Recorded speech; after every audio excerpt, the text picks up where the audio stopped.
Paul Guyet reporting for Tofu Bandit Media, New York Comic Con 2014, about to interview the cast of American Dad. A decade ago, everybody was like, oh, okay, Family Guy, they're doing this show, and yeah.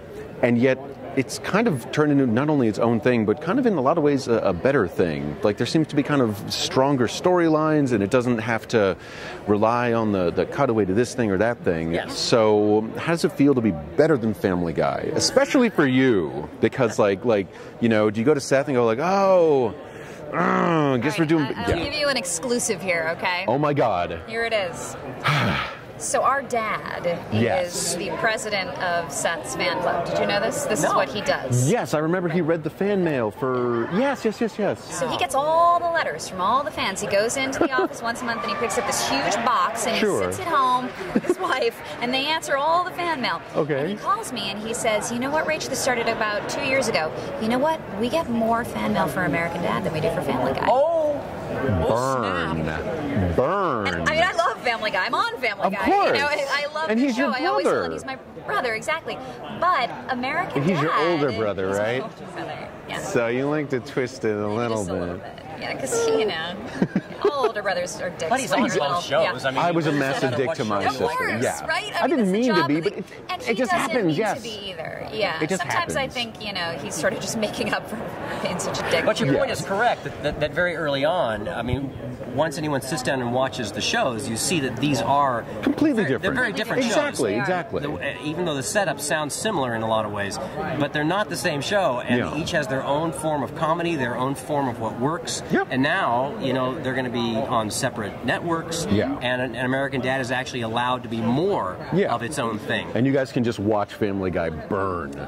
I'm just kidding. But no, so let 1,000 flowers blossom. Excellent. Flowers are Exactly, right? Nobody has to lose. For everyone. So speaking of animation, D. Bradley Baker. Yes. Over Can the I help you? Past, yeah, hi. How are you doing? You're like, hi, over the Dr. D. past Bradley Baker. 20, 25 years, you've done literally hundreds of millions of voiceover gigs. Millions, if not billions. Billions of trillions. If IMDb is to believe, and it's not to be. Absolutely not. Billions. Because they only have a small fraction. As my daughter says, a Google Flex. Yes, a Google Flex.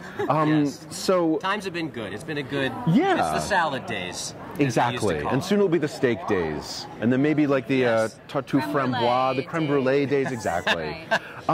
So specifically with that, you specifically and Frank Welker are known as like the sort of, we need a Tyrannosaurus. Is D there? No. Can we get Frank? Is Frank there? No. Can we get D? So is it just the two of you kind of divvying up all of the amazing, specific monster noises in everything over the past decade or two? It all comes down to we're both from Colorado. And as is Kristen Shaw. Yeah, and only people from Colorado can do this kind of work because we have, there's a lot of dead dinosaurs in Colorado. Sure, so that's what's in the water. And there's animals and all sorts of little woodland creatures in the mountains that come down to forage in the prairie where I grew up. Sure. And so this is the reason that this has happened with me and Frank. Gotcha, wow. And every year we sit down, we have a little council, and we just kind of put the various scripts and projects that are coming down the pike, and we just sort of divide them into... Split it down, yeah. And it's very amicable, and we have a cup of tea. I've never really talked about this before. Does that actually happen? No! No, I'm lying! This is a complete lie. I'm lying about all of this. I like to imagine it. I was too, and it's like, is he fucking with this? I don't really know. That's a funny But that's the thing, because it really is like, whenever you see like, you know, Strange Cow Noise number 6, D. Bradley Baker, you know. Yeah.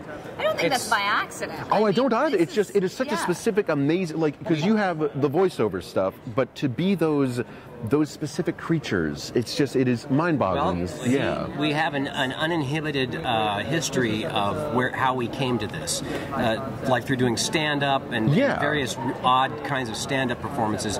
We're not from a more theatrical background, which I think would impose certain restraints or constraints in how we think about using our instrument.